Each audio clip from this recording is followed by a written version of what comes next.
before bankruptcy. But then, I got would a you producer here. She's pointing the finger. necessarily, but the illness with his mother, yeah. Where's the thing? We can get one. Right, that's true. But it would come up with a charity. But I really thought they did a nice job on this. Everybody's ready? Good evening, everyone, and welcome to the Mount Olive Township Workshop and Council meeting for February 23rd, 2018. If you would please stand for the Pledge of Allegiance and remain standing for all the men and women that serve and protect us. I pledge allegiance to the flag of the United States of America and to the republic for which it stands, one nation, under God, indivisible, with liberty and justice for all. Thank you. Michelle, would you read the Open Public Meetings Act, please? According to the Open Public Meetings Act, notice of this meeting has been given to the Daily Record. Notice has been posted in the Municipal Building, 204 Flinders Drakestown Road, Bud Lake, New Jersey, and notices were sent to those requesting the same. Thank you. Roll call, please. Mr. Amianda. Here. Mr. Ferrante. Here. Mrs. Labow. Here. Mr. Mania. Mr. Stewart. Here. Mr. Roman. Here. Mr. Nacastro. Here. We have 3 items for discussion. I don't see Larry yet, so I think we're going to, we have food truck regulations. There was a discussion on this that was brought up by Mr. Roman, I believe? Yeah. I was, a while ago, I was approached by a resident that is engaged in, has a catering business and a food truck, and she was I guess, discussing to me the excessive restrictions that the township places on her ability to conduct business in the town that she lives in. So I decided to look at the regulations, and I did find that they were a bit onerous. Joe, Greg, and myself had an impromptu meeting 2 Saturdays ago with a couple of food truck vendors just to get their input as to what the restrictions. And then also yesterday, we met with the health department and the clerk's office so I can get better understanding of what things are entailed. From both those meetings, I took away from there that for one issue, we did not establish correctly what a food establishment is, when in the current regulations we refer to that any food truck vendor cannot be within 1,000 feet of a food establishment. Apparently, there is, according to the health department, they define a food establishment as anybody that sells food, which could constitute 7-Eleven or a CVS. From the conversation, and correct me if I'm wrong, I think Colleen was also there on yesterday's meeting. And Joe? And Joe.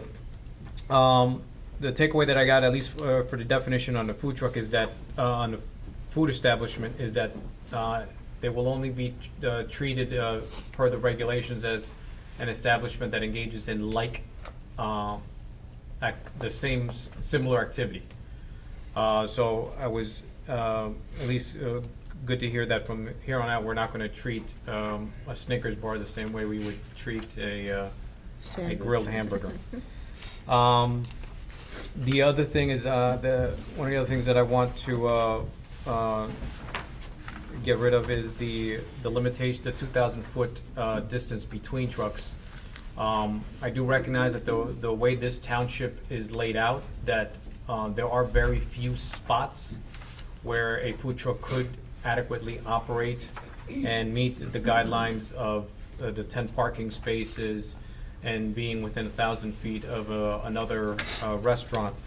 That, with that being said, I think we should at least allow that if they were to propagate in some of the trade zone or some of the other industrial areas, that 2 or more can fit, meeting, as long as they meet all the other criteria. The other thing that in our ordinance is that they're limited to 200 square feet. I think that when this ordinance was drafted, they probably only envisioned the very small lunch trucks or hot dog trucks. I would like to see that increased to 300 square feet, and that is pretty much it. I mean, I've got a lot of input from residents pro and con alike. I understand the concern of some people that they don't want to see them popping up all over, 46 and 206. And the way the township is laid out and the way the current regulations are, that would never, ever happen. I think I envision it happening more along in the ITC and some of the other industrial areas in town. So that's it. Colleen? Thank you, Mr. President. Chuck McGarty was also at the meeting yesterday, and one of the points that he brought out is very, very good point in that one of the reasons why we really wouldn't want to make the 2,000-foot distance between each food truck is because all of these establishments, when they went through the planning board and planning criteria for their site plan, they were required to have X amount of parking spaces. So if you turn around and bring in a food truck that's going to take up a couple spaces just where it's going to be sitting, and then you have 10 more parking spaces, you're already infringing on their requirement when they went to their site plan. So if you turn around and let there be more, and you have 2, 3, 4, all of a sudden it's totally violates the original site plan. And that's what he cautioned against, because we have that for a reason, and then we turn around, it's just gonna butt heads, and it's not, the best plan to move forward with. So if you wanna have like And one. I encourage that any applicant or multiple applicants to make sure that they get approval from our various planning and police departments, because the last thing I want to happen is a situation in which a food truck that takes up a significant amount of space would cause a safety issue, or further encroach on other legitimate business activity within their lot. So I'm by no means would not want any applicant, food truck or not, to circumvent site plan. Mhm. So And the other interesting thing in the course of our conversations yesterday is people are saying, oh, I was told, or I was told this, I was told that. And it was very misinformation that I don't know, we couldn't really, nail down who told them what. Right. So, and Michelle, anybody who's looking for a food vendor's license, everything, they have to go through Michelle, and she hasn't really had them. And so I would just encourage anybody who wants to, there are places where you could set up and go through the correct channels, and don't just take the word of somebody who's not actually the person to talk to, or public opinion type thing. Do your due diligence, find out what you need to do, find out what you can do, and then and we also have a section in there where you can come before the council and the mayor and, discuss your problem and ask for a variance, so to speak, of the right, there is, situation. I definitely encourage anybody that were to be denied an application to recognize that you do have an appeals process that you can go before this body. But it was not incorrect that that prior to our discussion with the clerk, the health department, the administration, that a food establishment was defined as as per health department, any location that sells food for consumption. So, the assertion that it was misinformation, no, they were given the information, and that was per current the way interpretation of the health department. But going forward, I am confident, and I'm glad to hear that such establishments will not be treated in the same light as a mobile food vendor. So I believe in the end that, and I thank Mr. Owen for bringing this up, because it was confusion. Some of the confusion was Yeah. there when it came to types was of licenses. interesting, too. And it was a good idea to bring it up so we can clarify it. The one thing we did come out away with was giving more space for the 300 square foot instead of 200, which is the general consensus of the council. If we want to move forward with that portion of it, we will amend that. The rest of it does open it up again. There are opportunities in town for trucks to be there. We know there's locations, they just have to find them, as the clerk always says. You have to go through the process and do the work to find the spots. We do have some, it's just a matter of finding where, and if someone allows you to use that spot. That's the key as well. It's up to the landlord and then up to the process. So, you know, right now, it was good that we did get this to look at, because it wasn't, again, brought to our attention till Mr. Roman did, and thank you for that. But, yes, ma'am. Also, we have several events in the town throughout the year that we encourage food vendors to come Correct. and join in too. So that's another opportunity, probably a really great opportunity for them to do rather well, so. Correct. Well, yeah, well, I would not rely on those no, you these don't. those sparse You don't events throughout rely the on year. it, yeah, you don't rely on it, but it gives them a lot of opportunities to meet more people and possibly have other And opportunities. if I were such a vendor, I would definitely take those opportunities to get exposure, with the thought being that I could further operate, you know, more than 2-3 times Right. a year. Especially with, you know, when you consider the amount of investment that's required and the work that you have to go through in order just to be able to operate one. So, and again, any of the suggestions that I'm making, and by no means will affect any other established brick and mortar business. It would not affect safety, because I am asking for you know, the police department and all the other departments in town to make sure that this is whatever location they pick is safe to operate. But I do think that that 2,000-foot limit in between should be eliminated, because if they were to happen, I'd rather see it all in one central location, assuming that they get site plan approval. I think that was addressed, though, when we spoke yesterday, that we can, if we go, meaning if they want a certain location, we would address that at the time. If they come in, let's say we were talking about the ITC, for instance. If the landlord was willing to rent that out to them, and they're willing to put 5 trucks in there, then it would have to go through the process of the site plan and go through that. So I don't think I think what we had spoke about was it really didn't make a difference with the 2,000 feet distance between them, because it would have to still come up to them anyway if we try and do Right, it but in one location.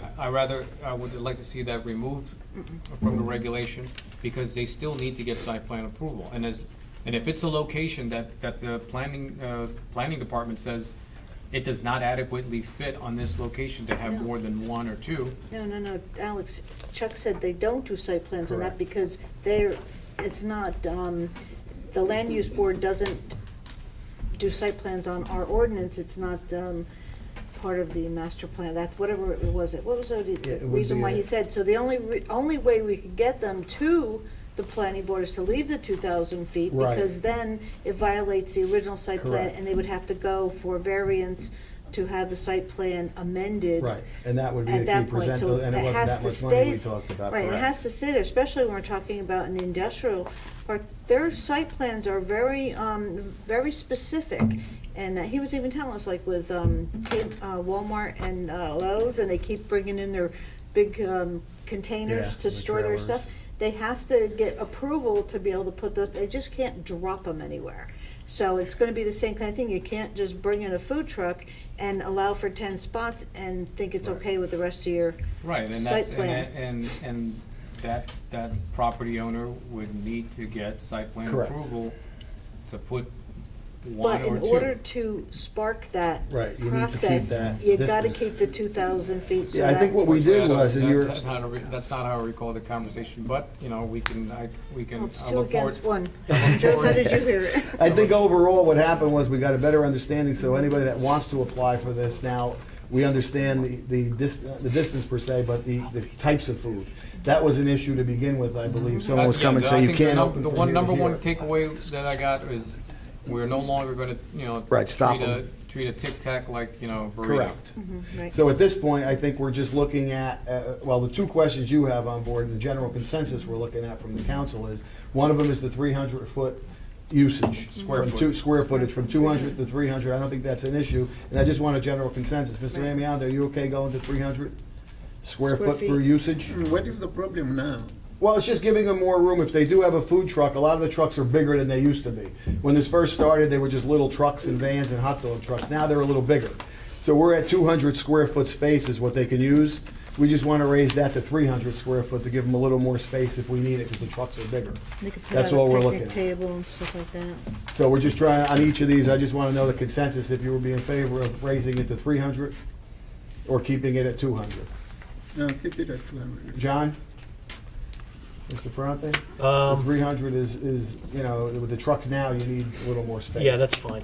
Is what we I'd be think. fine Ms. increasing it. Laybaugh? Yeah, 300's fine Mr. with me. Stewart? Absolutely, Mr. 300. Roman, I know you are, and I know I am, so we're okay with that. The other question was the distance of the 2,000 square foot, putting trucks together, which, as we said, taking away, we think that's gonna be an issue based on what Chuck said, but they can still get it together in a certain area, we would just have to go through the process to allow them in there. And again, I think if we put it in that they can't, that we're already putting a minimum distance, forget site plan approval, you can't do it, even if you get site plan approval, because it's in there at a 2,000 square foot suggestion. I'd eliminate that 2,000 square foot, put a mechanism in place. You know, maybe we need a further memo from Chuck as to how that can come, could be made happen.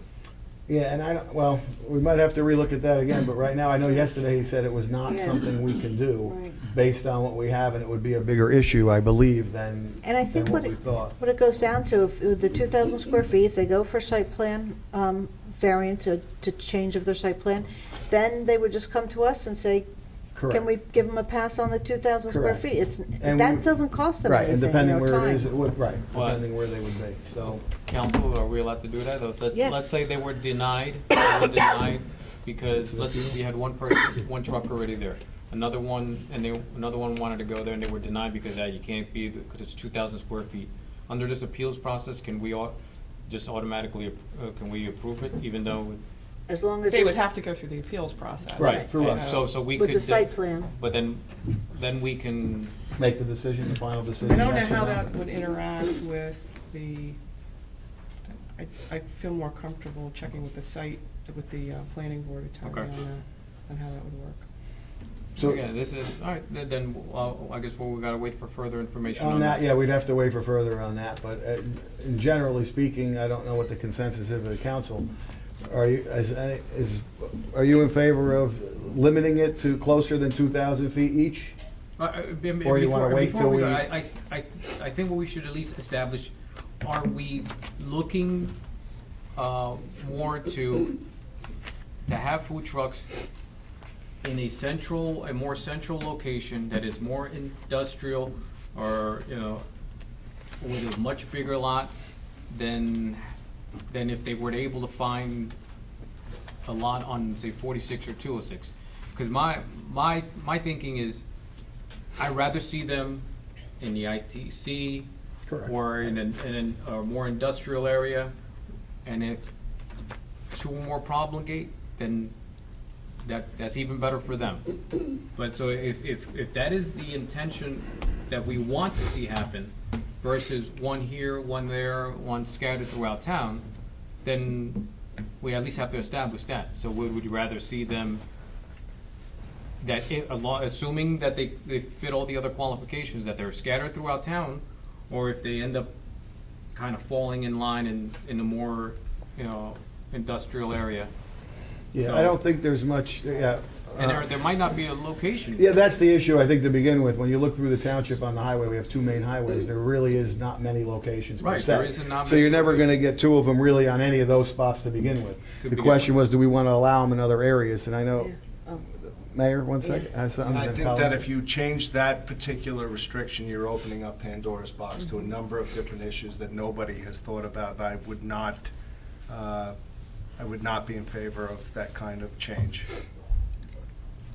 Yeah, it turns to a lot of other, it's not just food vendors is the issue It's- as well. yeah, It opens it up, our. Any business. Yeah, because it doesn't say food. This is not an ordinance geared toward food trucks. No, It's geared it's toward not any, limited only. any penny peddlers, anything. So anybody can come in and open up anything, and you could end up, as I said Like- yesterday, with a flea market. Yeah, like you had In the said, middle of we'd end up somewhere on having 46, you can flea have everything markets, opened yeah. up. So it becomes an issue when you And if do they need that. site plan approval and the property owner agrees. And that we with can it, or- address. I think that's just something we need to address when it comes up, I but we just don't have wanna, that right now. I just Yes. wanna say, first of all, Michelle, do we have any food truck vendors in town right now?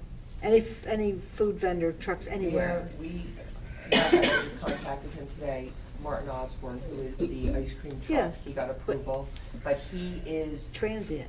he goes from place to place to place, you know, and it's a little bit different.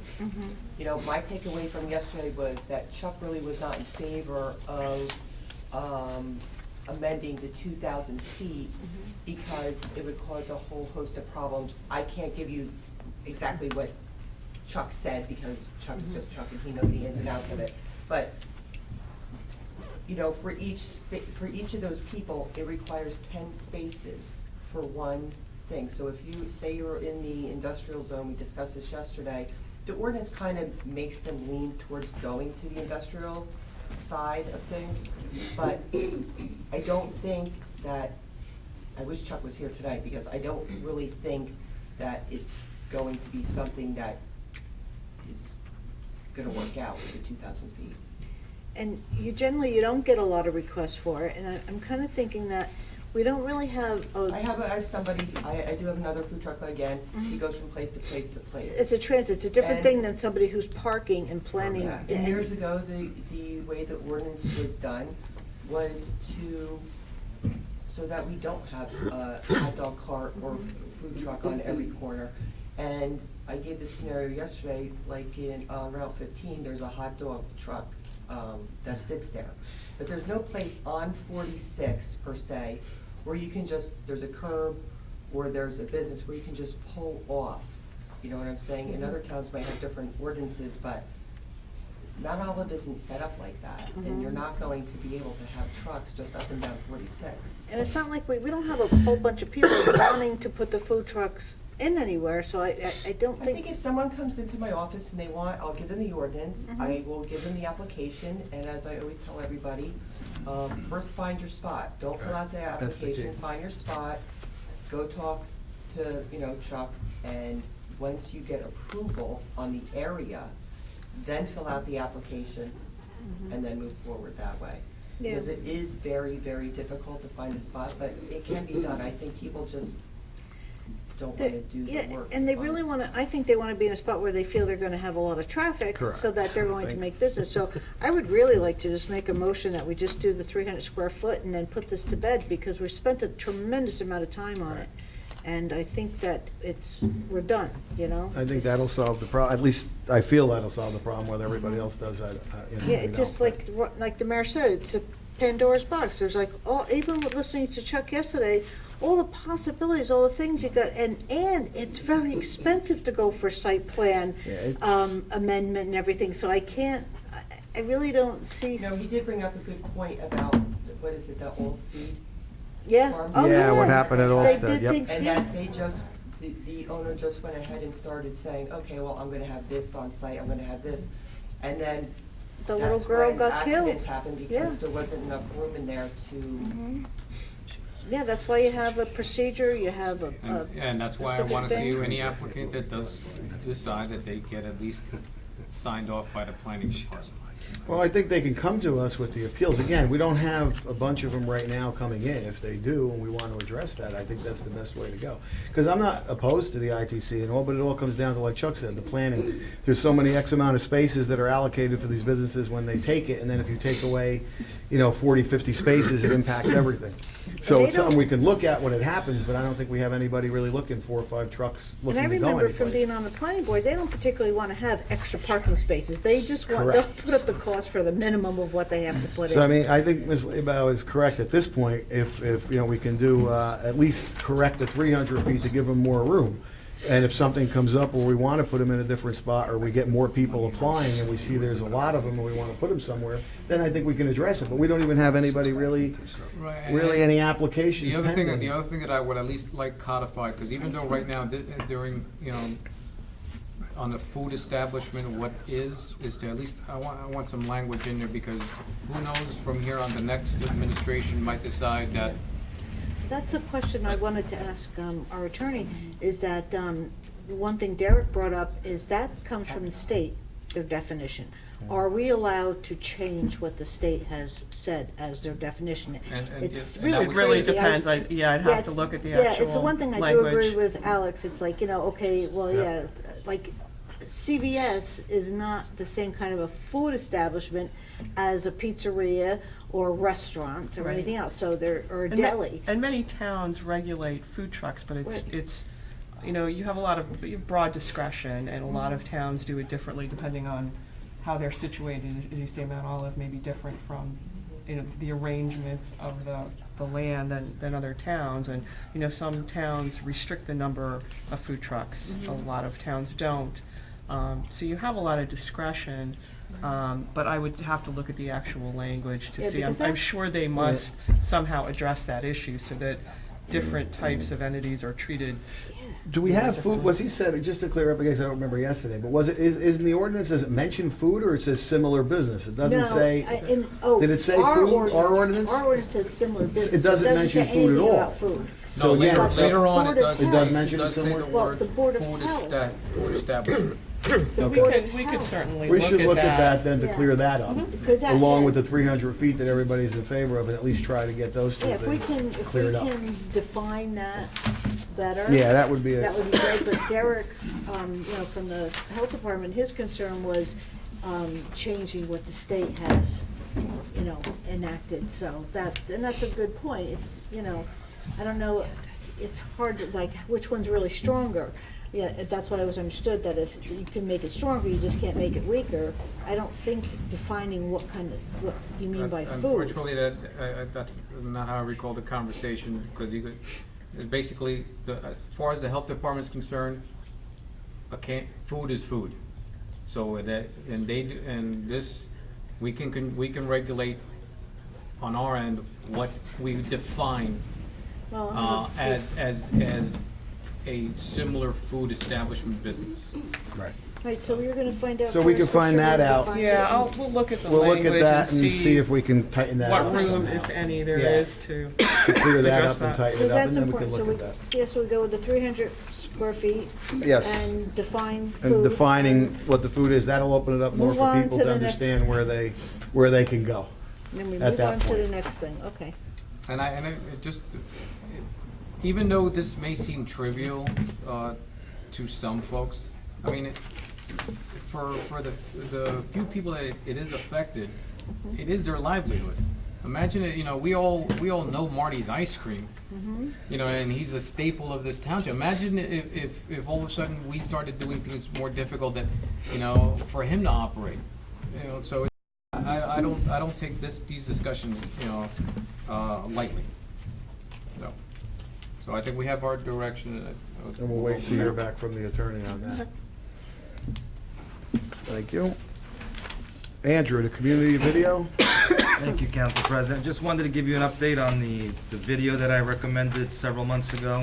As directed, I reached out to the Chamber of Commerce and gave them an opportunity to submit a similar proposal, which I did not hear back.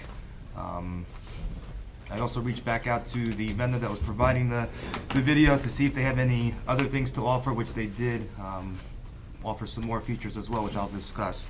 But I did meet with you and Councilman Stewart, and the direction was, or the recommendation was to move forward with the plan with CGI to do the video in the short term, but in the long term to also develop a plan for the township to at one point own and have their own video, which they could use for its own purposes. Correct.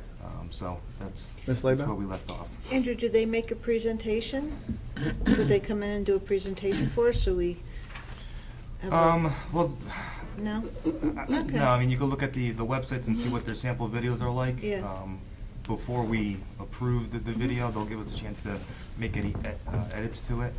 Okay, So- no, I was just asking, because you said there's other things that they, you know, have, so I was just wondering if we The had other a- feature that they were gonna throw in is what's called a GoCast, which is an app which will allow us to stream and push video as it occurs directly, you know, from, for example, if there's a carnival and we're there, we could shoot a video and push it directly to our website and other social media avenues that we have. So that was a feature that they were gonna throw in there for free as well. Mr. Question. Roman? Mr. Roman, then Mr. Stewart. How long are we obligated, if we were to sign up with them, how long are we obligated? It's a 3-year obligation. And is that, and from there on out, it's another 3 years? If we decided to renew after that, yes. Is there any wiggle room on that? Or is that their That's their business model. Because within those 3 years, they give each business 1 year to have a video displayed, so it gives them enough opportunity to engage in the businesses. And if we were to sign up with them, and let's say year one, we're dissatisfied, or now we come up with a better idea, are we barred from Yes. going with an outside vendor to create another You're not video? barred from going with an outside vendor, but we're still required to maintain that video on our site. Okay, maintain the link, but we could still now. It's not an all-inclusive agreement. It's not exclusive to It's not them. exclusive. Right, not exclusive, so we can do whatever we want, just Yes. have to keep the link for 3 Yeah. years. So the way I look at it, they're giving us a free template Yeah, right. and guide for us to create our own video Correct. ourselves. Don't disagree, Mr. Stewart? Did they clarify that they have ownership on it? Yes, they do. Okay.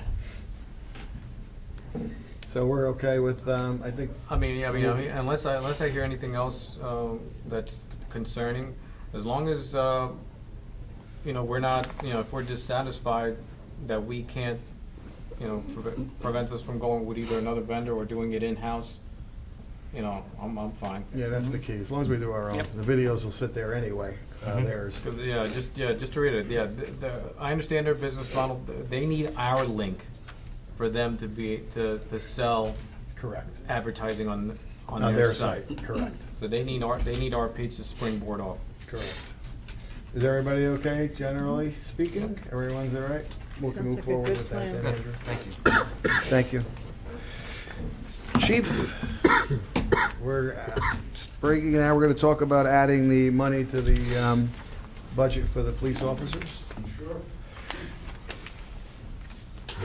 Did you want to ask me questions, or you want me to start? I think you could start by explaining to everyone what's going on, so we know, and then they'll ask questions, I'm sure. Stephen Beecher, Chief of Police here in Mount Olive, for those that don't know me.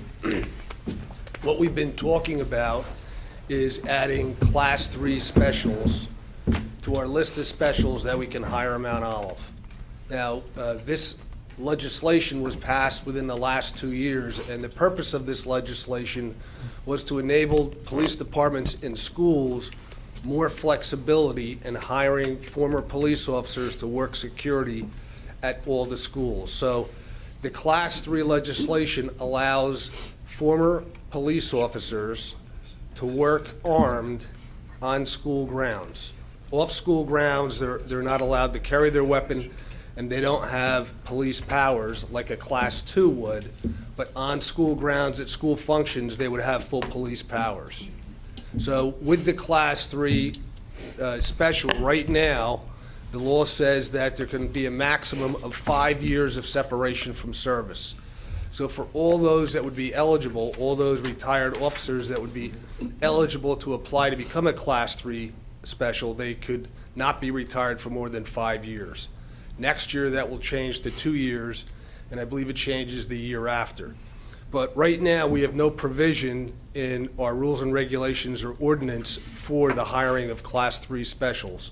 So we wanted to add that, like I said, to our ordinance for flexibility in terms of hiring them for the school system. I know that in light of what's happened at Parkland, Florida, there's been a lot more discussion again on getting police officers in the schools.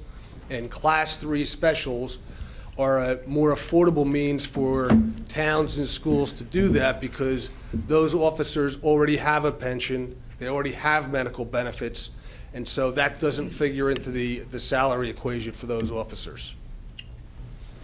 Mayor, did you want to say Let me something? give you some background, actually, in terms of where we came from and where we are now and where we're going. In light of recent events, a meeting was convened with members of the school administration, school board, and myself, Chief of Police, Lieutenant Cordeleone, And we discussed school security issues, which obviously is of great concern to every resident in Mount Olive. As part of a comprehensive plan that Larry Reynolds, Superintendent of Schools, put together in terms of dealing with issues that have been identified,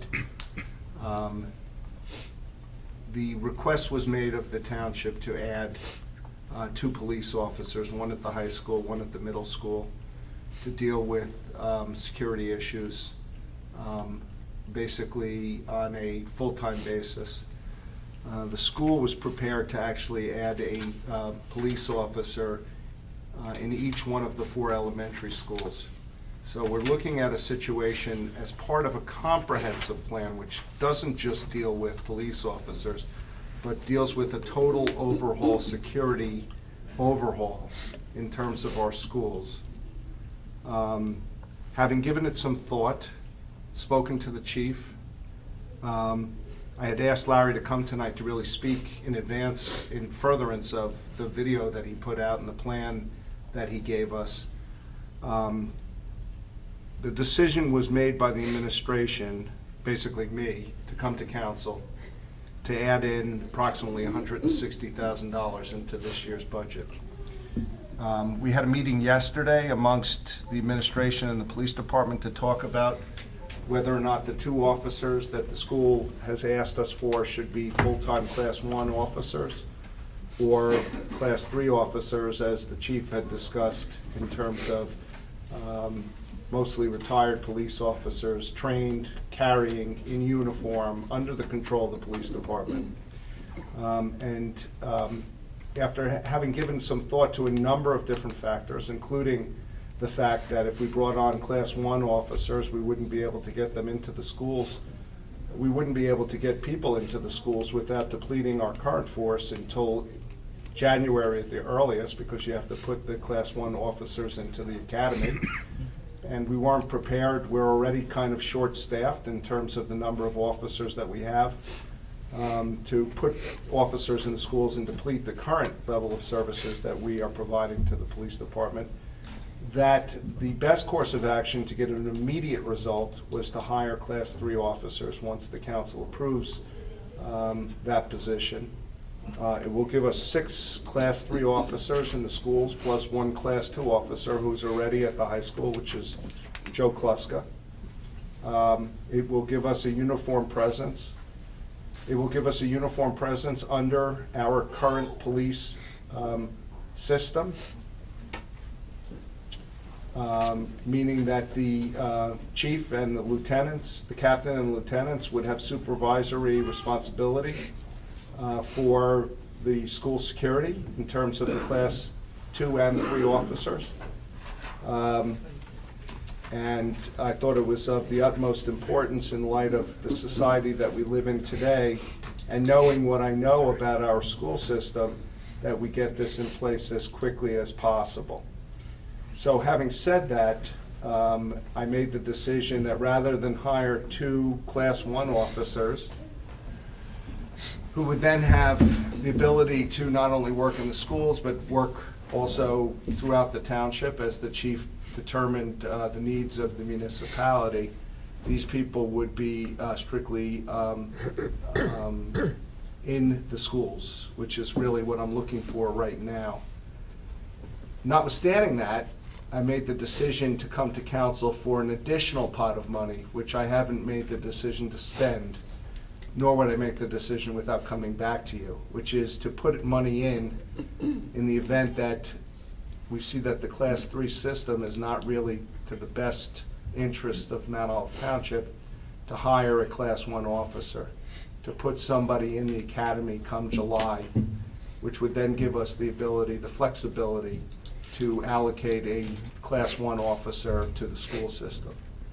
So I thought that was the best of both worlds. If we decide that the Class 3 system is working, and we decide not to spend the money would then lapse back into surplus as not having been spent. And the chief and I are on the same page, that there's not going to be an offer made until we've made the decision that that's the route that we want to go.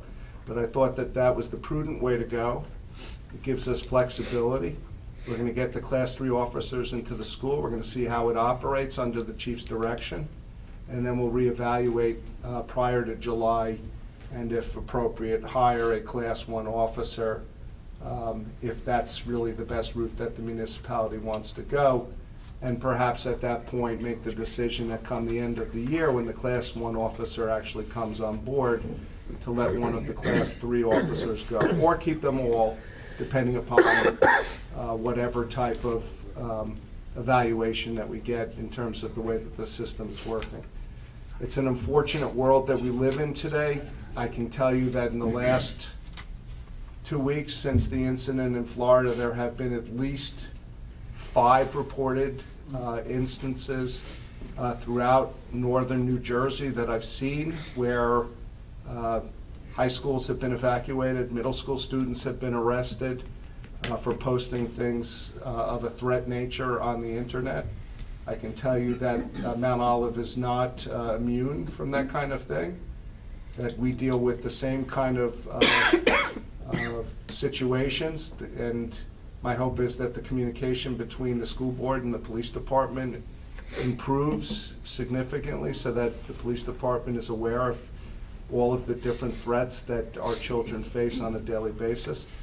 And I implore you to actually include the money. I think at this point I'm looking for $160,000. Yep, 153. 153 to be included back into the budget. The money would come out of the current fund balance. It wouldn't affect this year. It wouldn't affect the fact that we're passing along a zero increase to the taxpayers, and a third of it is, as I said, a contingent related amount of money to the extent that we hire a Class 1 officer. Ms. Laybaugh, and then Mr. Rowland. Thank you, Mr. President. I just have a question, Class 1, I'm in agreement with this 100%, but I did have a question. A Class 1 officer goes in for the academy, say July? That's your regular police officer, Right, yes. that's So the the next, regular, I understand that part, but, so when he graduates, normally, don't they go on the road for a year or X amount no, of time? what'll happen is somebody going in July would graduate in early December. They would then go into the field training officer program, which generally lasts for 3 months. Okay, So you're not really looking at an officer hired in July being out there working the road on their own until April. right. So then, The bottom line is that the person have- who would ultimately rotate into the schools is not likely to be the new hire. the new hire, that's, thank you. Right, so there would be a That's short what I period wanted of to- time where we would be down, technically down an officer while the officer is going through his field training. Yeah, that's, I just But want a that's really at clarification on the that. chief's discretion in terms of allocation of resources. It's not our discretion. Because the Class 3, they've already been police officers, and they already have their experience, and somebody new. There are Right, but I pluses just- and minuses to Right, I think it's, I just want to be clear that when we hire Class 3s, that's not going to be something that immediately happens just because they're a former officer. So there are certain steps Training, that yeah. we still have to go through. We still have to give them a medical, we still have to give them a psychological, we still have to give them a background, and then they have to get the training that's necessary as well, so. yeah, that's good. It's the That's quicker excellent. of the, it's the quicker of the courses to get somebody into the schools. I think any of us who know Joe Kluska, he's just phenomenal. So he was a full-time officer, he was our school resource officer, he retired, and now he's the resource officer there. Is that his He's title? our Class 2 officer at the high school now, Yeah. yes. So that, we know from experience that worked very well. Sometimes it's going to really fall on the police department to hire the right people, as they always do, They always do. to train the right people, to supervise the right people, and to make it the best that it can be for Mount Olive. Mr. Rowland. Thank you, Ms. Laybaugh. First off, I'd like to applaud the mayor for taking decisive action in moving forward in this avenue, just to be precautious for the for the possibility, not the probability. So hopeful. Chief, I have a question. Are there any current restrictions or that bar the school system from reporting any incidents to the police department? No, there's a memorandum of understanding that the State Board of Education wants all the Board of Educations below to follow with all their law enforcement communities. For us, obviously, we have our own local police department, but for others, it may be the state police or some version of the county police. So you don't envision a possibility that there is currently any pupil that is, has a record of, so to speak, in the high school that the police department is not aware of? I don't think that there is any educator that would purposely not inform us of somebody that they believed was a threat. I think what happens is that when you have incidents like Parkland that are raw and have just happened, and people become more sensitive to the types of issues that they're dealing with, and they realize that, hey, maybe this kid down there in Florida isn't so much different than a lot of our students that we really haven't given them a lot of merit as far as being a risk. And so at those times, we may see an increase in the number of reports we receive. But that's, communication, as you know, is something that you have to constantly work on with anybody that you're in a business relationship with.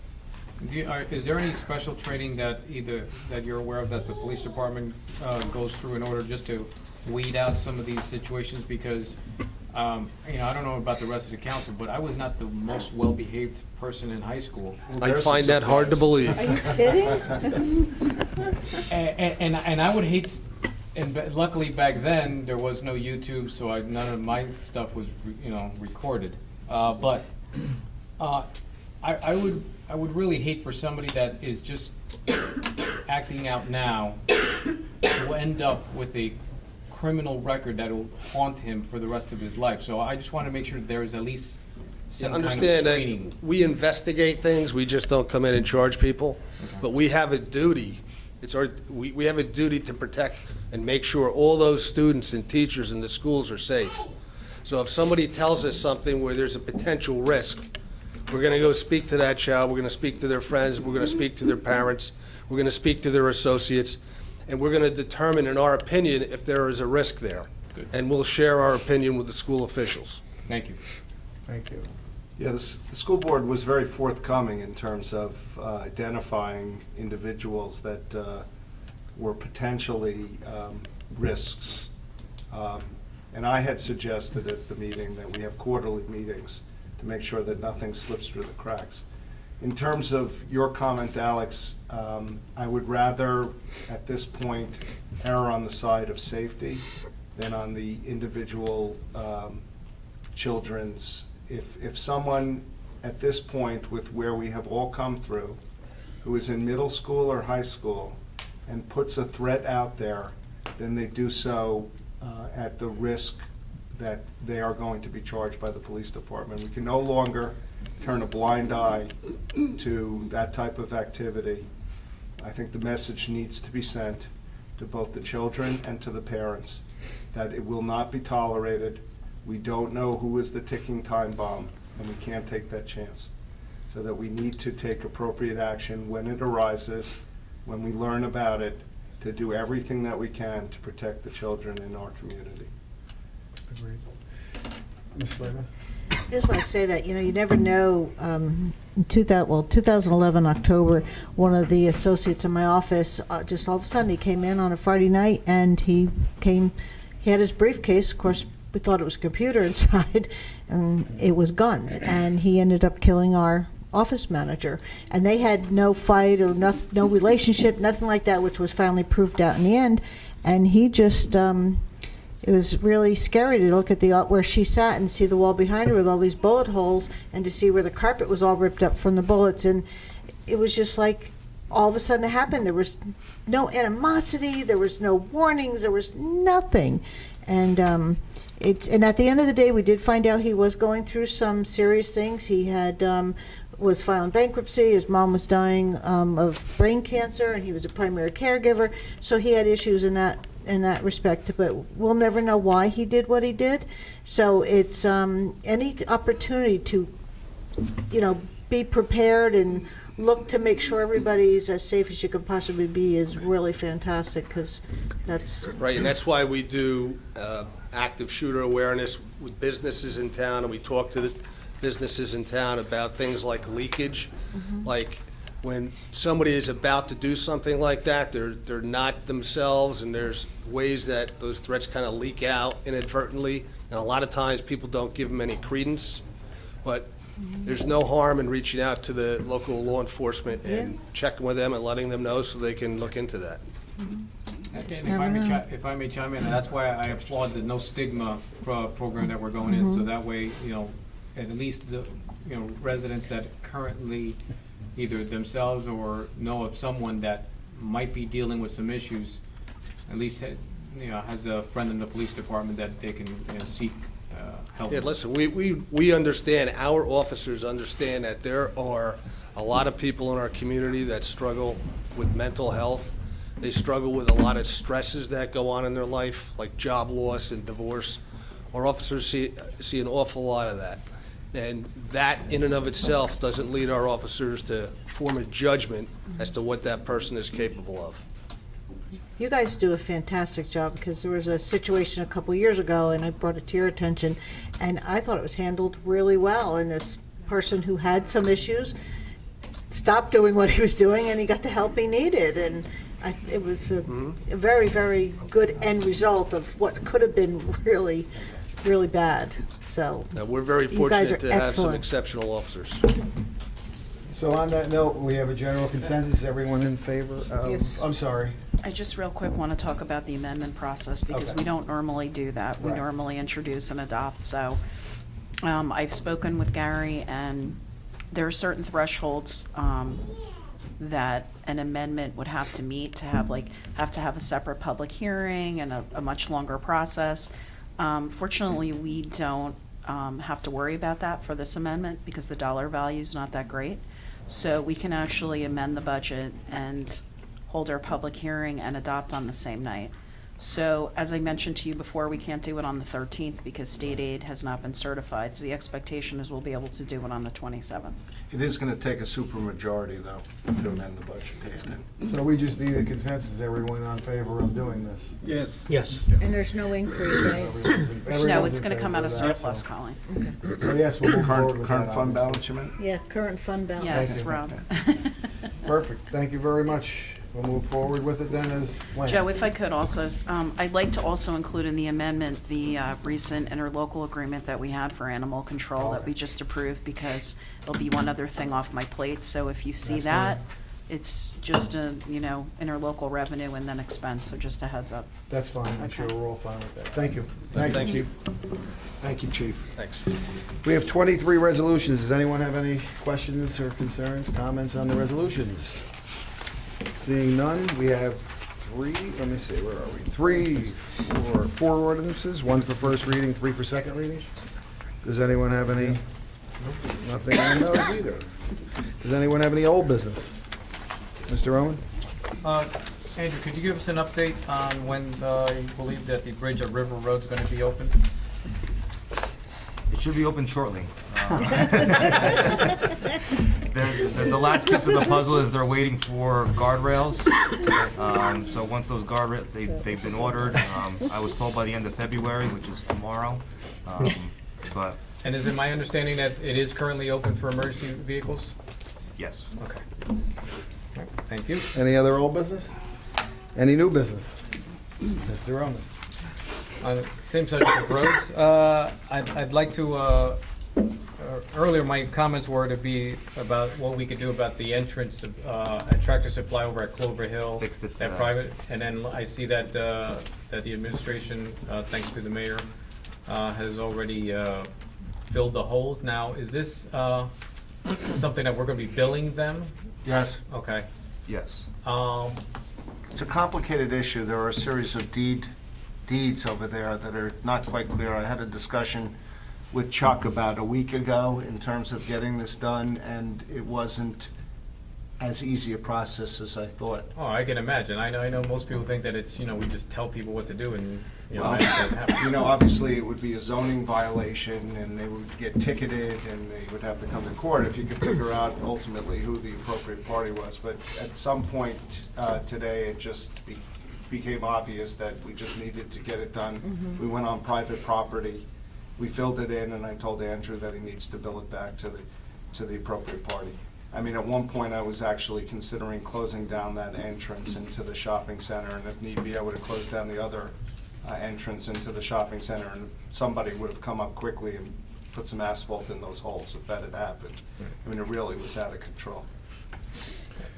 Any other new business? Seeing none, does anyone from the public wish to be heard at this time? If you'd like to be heard now, you can hear now or at the council meeting, but it's either one. It's fine. If you want to go up, just state your name and address for the record. Martin Baker. Oh, when you get up, I'm When sorry, you get just up to the podium. To the podium. Where the Right microphone over is. there. This way we'll hear you and get you recorded. Hi, Martin Baker, 51 Alcrest Avenue, Bud Lake. Unfortunately, I was a few minutes late for the discussion on the food truck resolution. And while I would never begrudge temporary merchants the livelihood and the right to operate under the current conditions, my main concern is preserving the well-being and the goodwill of our permanent merchants. Now, I'm associated with a new merchant in town, Jeanette's Deli, and my biggest concern was that the existing 1,000-foot distance between a temporary merchant and an existing similar business be maintained. And I just wanted to ask if that was part of the discussion and is... Yes, I did not ask for that to be changed. Okay. The only thing I think that was changed was actually the size that the food truck could be. So the square feet of the The food truck truck? itself. Yeah, where they sit. What they're Okay. used. Yeah, Yeah, that's... that was the only thing. not That's distances. fine. My main concern, because especially in the case of Jeanette's, decisions of where to locate the business were based on the knowledge that there was certain competing businesses within a certain distance, and changing that from 1,000 feet to 250 feet would make a dramatic difference in her ability to do business there. So I appreciate your consideration. Thank you. Thank you. Appreciate it. Anyone else? Steve, you state your name and address for the record, please.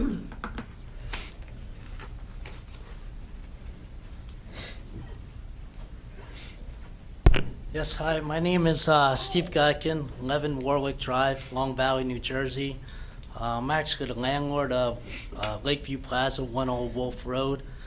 Jeanette's one of my tenants, along with a couple another restaurant establishment. I'm not really for the food trucks. I have several properties across the state of New Jersey.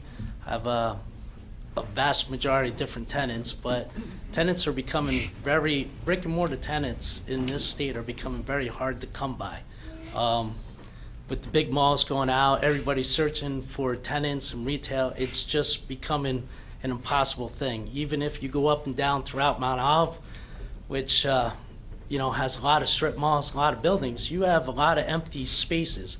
And by letting non-permanent trucks come in and do business in this town that they're not paying taxes on for their property or anything, you're going to impact us landlords in this town. And if I have empty spaces and I'm losing money, my only recourse is then to come after the town and reduce my taxes through, the means of my attorneys and the suits in that way. So I think there would be a big negative effect on the town on everything. To reduce while I was sitting here, I heard about reduction areas and allowing more food trucks and possibly that. Well, landlords like me, if we're not being able to get regular tenants, and I hear this, I will go to all my attorneys, go through all my engineers, and figure out a way to put about 50 food trucks right on my property to make up for the loss of my brick and mortar establishments. So as the mayor did bring and answer to you guys, I think you are opening up a Pandora box. I think you're doing injustice to all the landlords that are in town currently and all the food establishments that do pay higher rents that come into a brick and mortar compared to a truck that could just move around, park their things somewhere off to the side of the road. And I also have a big Route 46 is a very busy road, 206 is a busy road. Some of the highest car accidents in the areas in our location here. And with having food trucks pulled off the side, I think you're going to have a big impact on traffic patterns. And at that point, too, I'd like to say before anything got changed and you opened up this box, that you even get the state or someone involved with the Department of Transportation to do a study on what it's gonna create, how much more traffic, people pulling in and out of 46. I just think we're opening up a big can. Well, we're not, the ordinance is going to remain the way it is. The only exception we made was right now they're allowed 200 foot just to put their vehicle. No, I understand. We're going to make it 3, but it's still within 1,000 feet and still, But you also left it open, as I'm understanding, to a backward means to get these food trucks in. So people could come to the town, they could apply, get the zoning and go through, and somehow sneak in the back way, which will happen because people will figure out, they'll pay their attorneys, they'll figure out how to do it. And next thing I know, on empty parcels and parking lots at places, people are gonna put food trucks. High Noon, right in front of my building. It's gonna have about 2 or 3 food trucks because they don't have rent. They're sitting there, they'll put it in, you'll be pulling off 46 and they'll pack my mall that's sitting there. They'll find ways to go into your, your over across the street. It'll just start coming everywhere. Most of the towns don't allow this for that reason. I know Hackettstown won't allow food trucks. They've been trying to get them in. They have the brew pubs there. They don't serve food. They wish they could have, food trucks come because then they circumvent having kitchens and paying all the licensing and everything to have the foods there. I just think you're opening a big can. But I'm telling you, on the backside, landlords like me, if we're gonna lose, 1, we're gonna come and ask for reduction in taxes, and 2, I'm gonna take your loophole that you're creating and use it to my benefit. And if I'm gonna do that, I guarantee some of the smarter landlords down the road and everything will figure that out too, and use it. And before you know, you'll be driving up and down 206 and up and down 46, seeing about 50 food trucks parked in everybody's strip mall. So, I mean, it's only gonna be an option that they're gonna create for us. Well, I think you might be reading a lot more into the ordinance than the availability of any commercial property along the 46 and 206 corridor where that could possibly happen. I understand your fear, but I'm not fearful. I'm promising you, I'll put 50 food trucks on my Forgive me, property. because I think you were afraid of losing tenants. Well, I'll lose That's what it sounded tenants. to me initially. Yeah, I definitely lose tenants. There's no doubt about it. If you got people that are parking, don't have the overhead, they're serving cheaper food, they're opening up establishments that wasn't zoned originally for that, but they're backwards in, you're definitely gonna lose. There's only so many people to buy so much food. And you're definitely gonna lose. But then I'm gonna figure out a way to put food trucks on my property. And you're gonna be littered with Unfortunately, there's plenty of studies to contradict that there is only so much food. Most people, when they decide to go out to eat, it's based on many factors. And one of them is whatever they want to eat, and if there is that establishment nearby.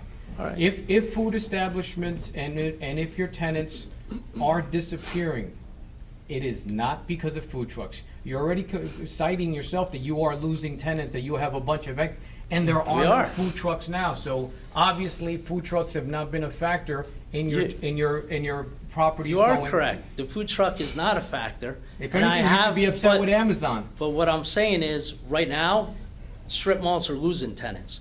Malls are losing. If you now create another means for us to lose more tenants, we will lose more tenants.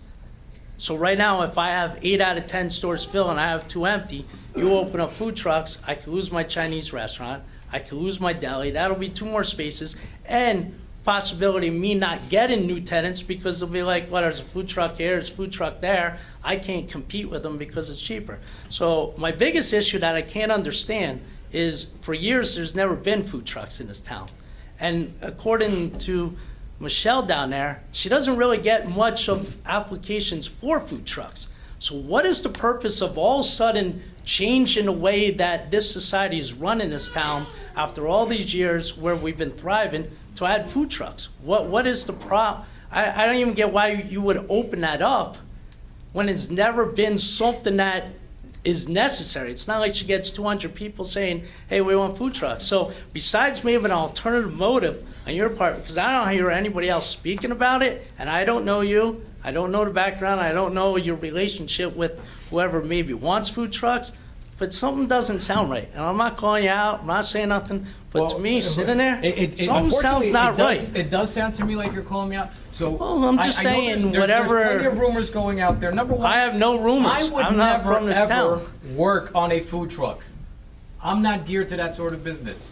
And in the event that I were to decide, 1 or 2 food trucks does not my business make, all right? I have no vested interest in anybody's food truck. The fact that I brought this up is because a resident of this township had a complaint. And I saw it as my duty to look into it and let's see if I can address their complaint the best way I could. The same way if you were to come to me or any other council person that we currently have regulations in place that are preventing you from engaging in any legitimate activity and you are seeking for a regress. And to use the fact that just because it's been done for decades does not mean that we should continue on doing it. There's a lot of things that we have changed that have been done for decades, and we've changed them because we do move forward. All right? It's just part of nature. Mount Olive is not the same it was 25 years ago. It is not. I agree And that. it will not be the same 25 years from now. And if we do not change or address things, and maybe certain things stay the same, but if we continue on saying, well, it's always been done this way, we should never look into it, unfortunately, I would tell you that is a wrong way to go. So you mentioned you had studies on food trucks and the impact for the towns? If you want to, I can give me your email. I will You said gladly. you have a couple of those? Because when food trucks go into a neighborhood, and Mount Olive is not that kind of town, when they go into it, they actually revitalize. If you've been to Jersey City or Hoboken, there are actual food truck hubs Mount Olive's where they not have that town. revitalized. Exactly, Hoboken. Mount Olive is not Hoboken. So that's why that's not going to happen. Your fear-mongering that there will be food trucks up and down the Route 46 corridor is just that, fear-mongering. It is not going to happen. This is How do you not know the it way won't happen this if you township. open it up? I'm sorry? How do you know it won't happen? if Because you the way open it up? the way the township is laid out, it's just not. There is no off-street parking. There is no off-street parking in any commercial district. You cannot pull over to the side of 46 and engage in any So kind of what'll business. happen to stop me from putting 50 in my parking lot?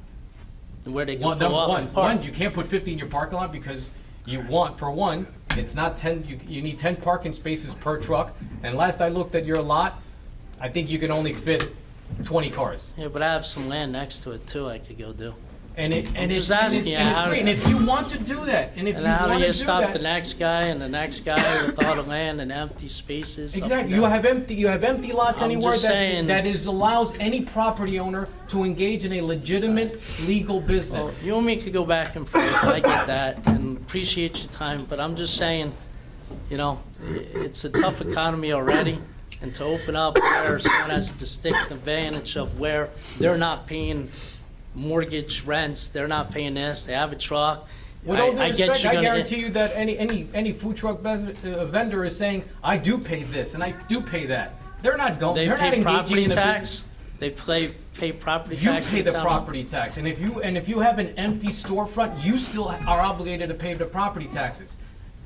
And I guarantee you, there's, maybe not you, but there's some other landlords out there that probably are paying pretty damn cheap property taxes, but charging exorbitant rent. Last I checked, I don't know of any tenant that had their rent reduced because there was an empty slot open in one of their other buildings. All right, you need to survive. Restaurant owners need to survive, and anybody Right. else that wants to take the risk and engage in a different type of activity, they need to survive. Right. I am for And that's why allowing we need to everybody, cut down things that will take away from to us. engage in whatever way they want to feed their family, as long as safety is considered, and as long as it does not interfere illegally with anybody else engaging in their livelihood. So you'll do a traffic study before any food trucks go in? There won't be any, again, along the roads, the way the ordinance is now, there's going to be none over there. And the only instance they were talking about was really up at the ITC where there was room in the parking lots. There really is no, and even that's an issue because of the parking spaces, and that's what we talked about with the planning board. Even to put them up there is going to be a problem at some point because you have X amount of spaces that are allocated, and if you put too many trucks, you lose the spaces. So it's not, they can come and someone can try to get somewhere. Like I said, there are certain locations where it will be allowed because it meets the requirements.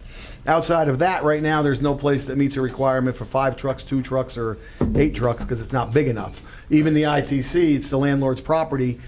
number one, they would have to approve it, and there's still a food establishments there that might cause the issue. So right now, there's nothing that, again, we were just looking at changing the footprint if they do get a food truck somewhere to give them a larger space, but there's really no, at this point, you will not see any trucks together there's just no place to put them at this point, anywhere. Right, but that's together, but one truck could go in. If it meets the requirement, they can do that. You got to stay 1,000 feet from another establishment, which is still in place. None of that changed. So it's been the same ordinance for the years, and that's the issue, is there's not many locations left. Even if you reduced it, there's not a lot of locations on 46, which is a traffic issue. And there's certain areas, as I found out yesterday, that the DOT wouldn't allow it anyway, because it also is a state highway, so there's other issues involved. It's not easy anyway to get one just because of the landscape that we are in town. So, it was more to clarify what a food establishment was, because there was a little confusion on that. And if they did find a location, could they have a larger footprint? Other than that, nothing else has changed off the ordinance that's been here all these years. So, right now, you won't see anything different in there. We just said the appeal process is someone could always come to council if they felt they weren't getting treated fairly or something wasn't right, they can come to us to appeal it.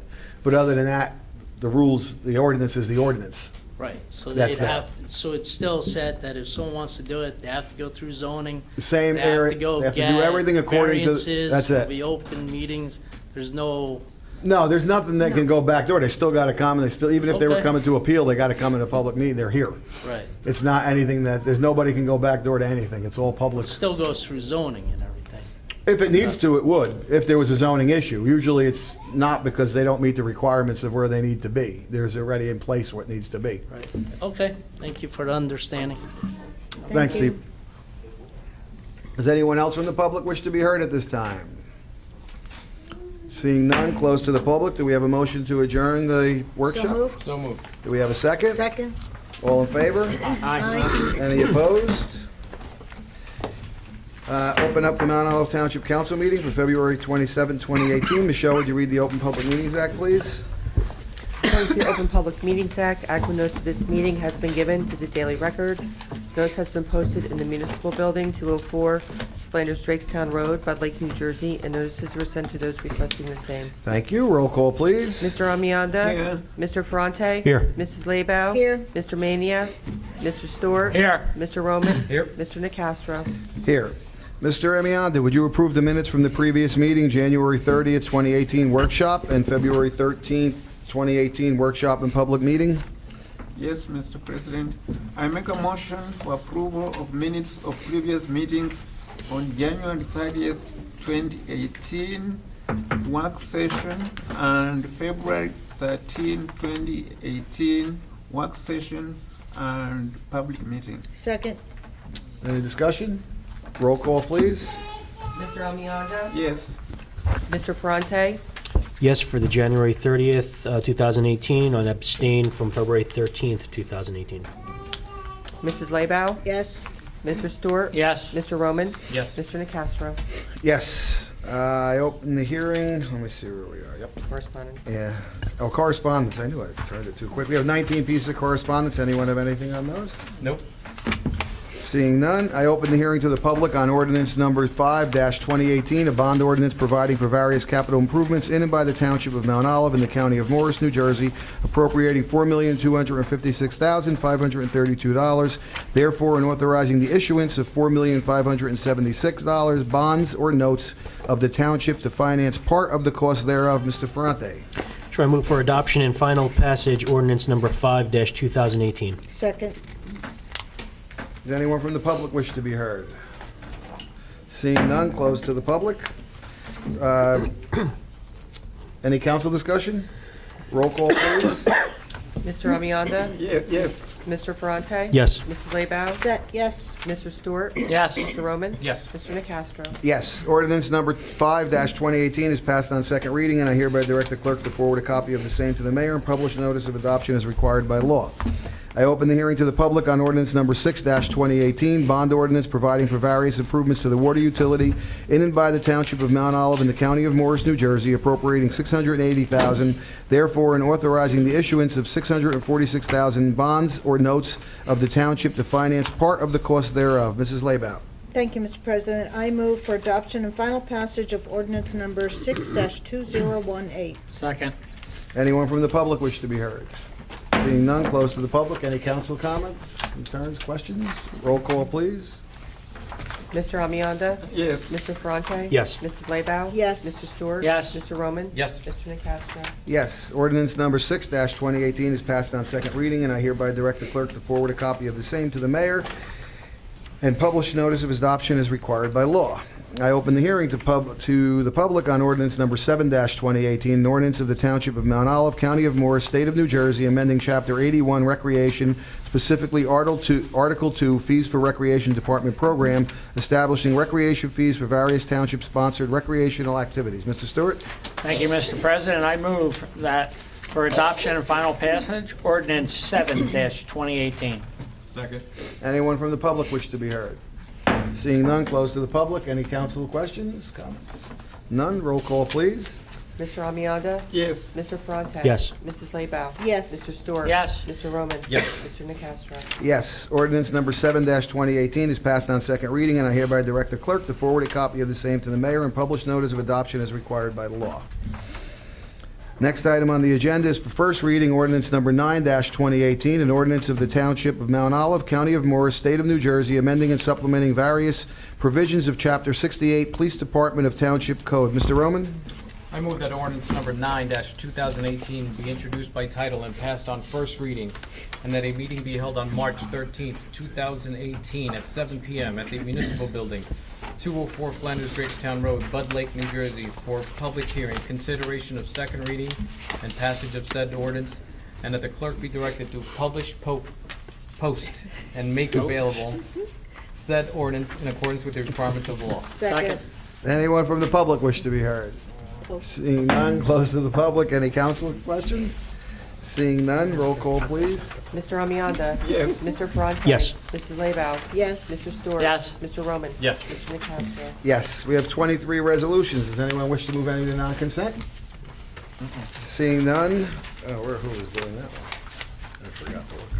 John Ferrante? John, Mr. Ferrante, would you move resolutions 1 through 23? Sure, I make a motion to move consent resolutions 1 through 23. Second. Anyone from the public wish to be heard on any? Seeing none, close to the public. Anyone from council, any questions?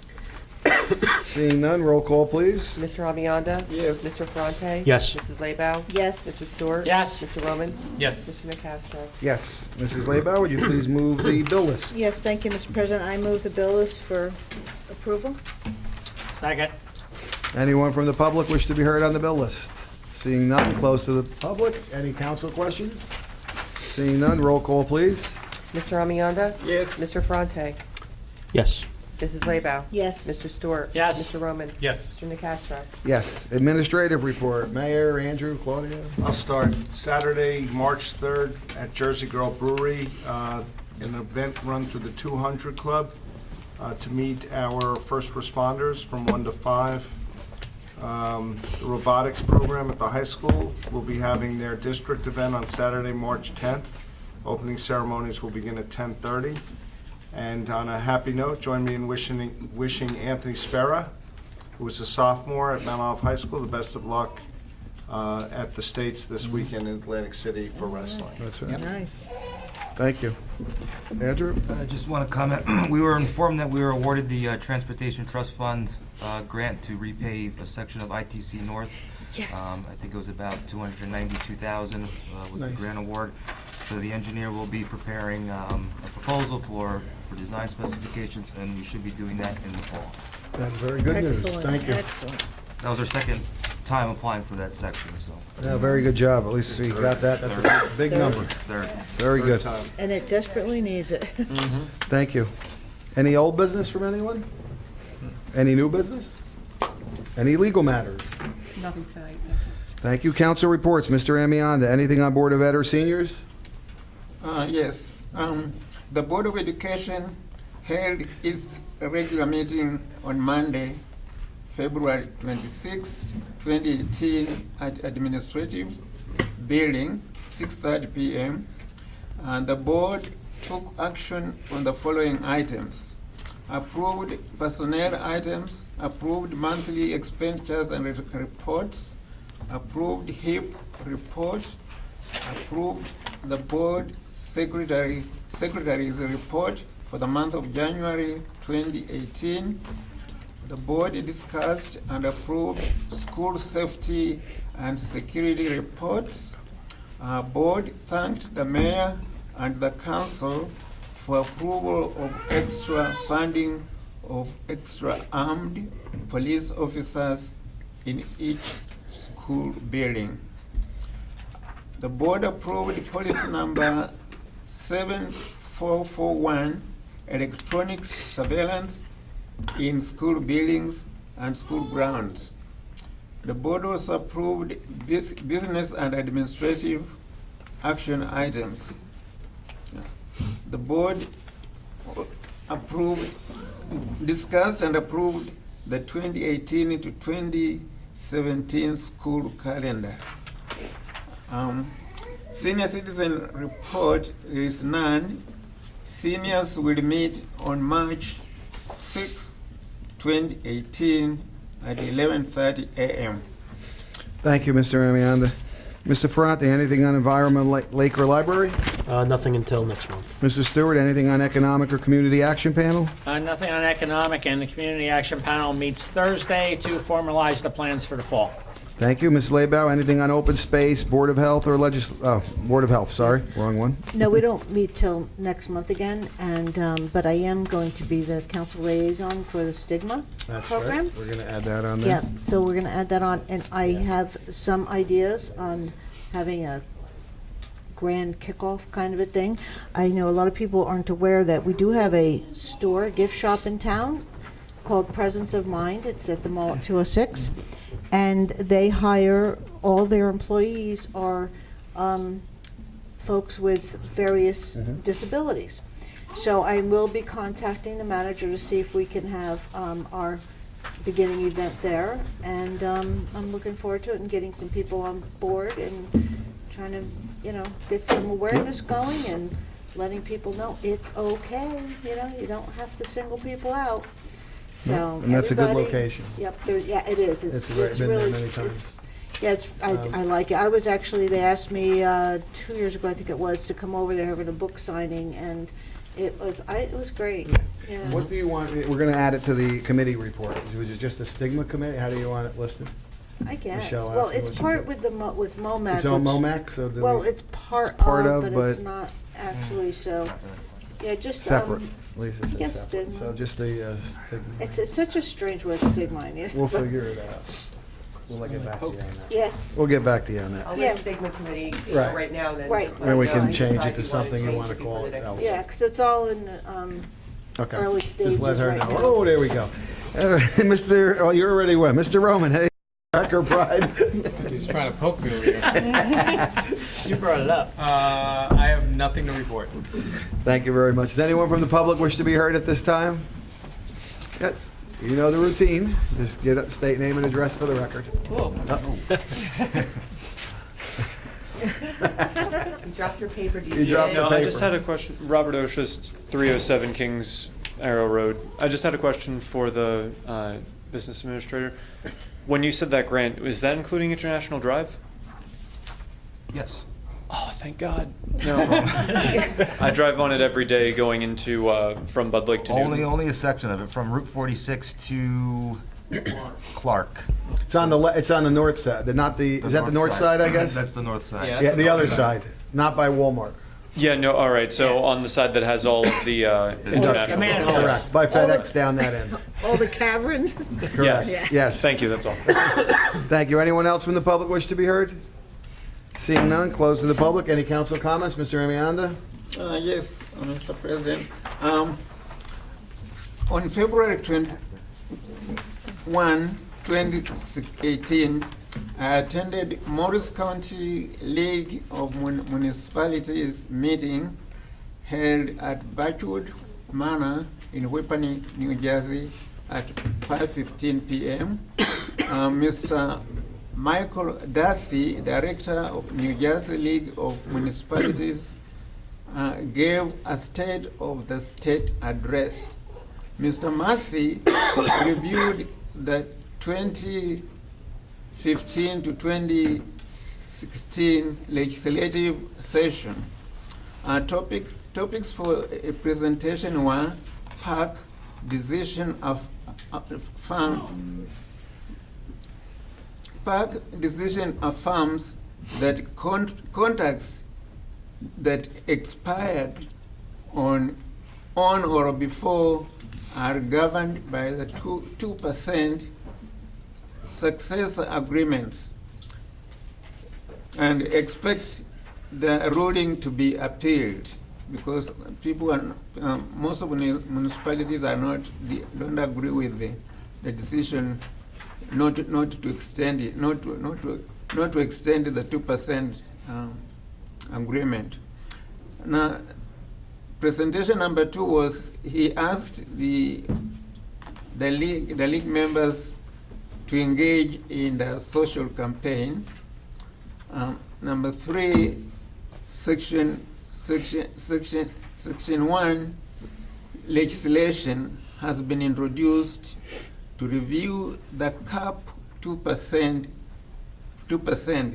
Given the legislative inaction on extending the 2% on binding interest arbitration awards with the recommendation safeguards, municipal and county leaders are facing higher taxes and cut services for the people.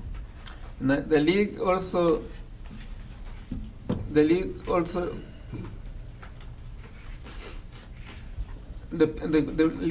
discussed bills that are pending in Trenton to provide relief for many new taxpayers. That is the extra. Thank you. Thank you. Mr. Ferrante? Nothing tonight. Ms. Leba? Yeah, just, I wanted to say that many years ago, Bud Lake area was vacation spot for many people, especially coming from New York City.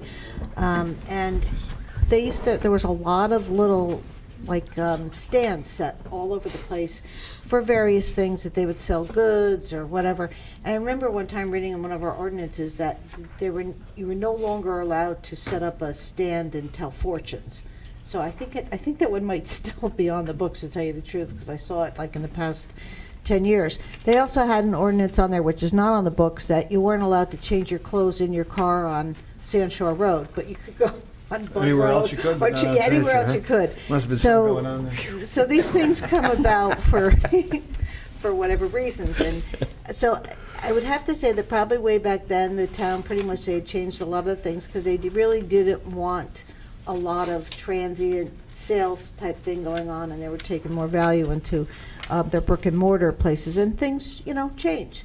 And right now, I don't think it's the time to change and having a lot of food trucks and I'm not saying make things hard, but I think when the ordinance was originally written, it took into consideration all of the things which we actually learned in the past couple weeks. One being that you just can't all of a sudden upset a site plan because you want to put something in that wasn't meant to be there to begin with. They do spend a lot of time on the site plans, making sure that they've considered safety. I remember being on the planning board, you had to consider how wide the parking space was, there was enough room, and how many handicap spots you had to have, and so on and so forth. And there's plenty of room for people to back out of the spot. There's a lot that goes into it. So I really am glad that we're basically keeping this the same. I don't have a problem with adding the 300 square foot for the area that the person would be using, but I definitely do not want to change the 1,000 foot. I don't want to change the 2,000 foot, and I think that unless we have a tremendous amount of people coming saying they really want to have a food truck, we'll have to try, we can look at it and see if there's something we could do to accommodate it. But we don't have the need for it or the desire for it appears. So that's it. Thank you. Mr. Stewart? Nothing. Mr. Owen? Thank you, Ms. Leba, for proving my point that sometimes just because something has been on the books for a while, that it's not necessarily means that it should stay on the books. Thank you. Nothing for me. Do we have a motion to adjourn? So, second. All in favor? Aye. Any opposed? Thank you, everyone, for coming.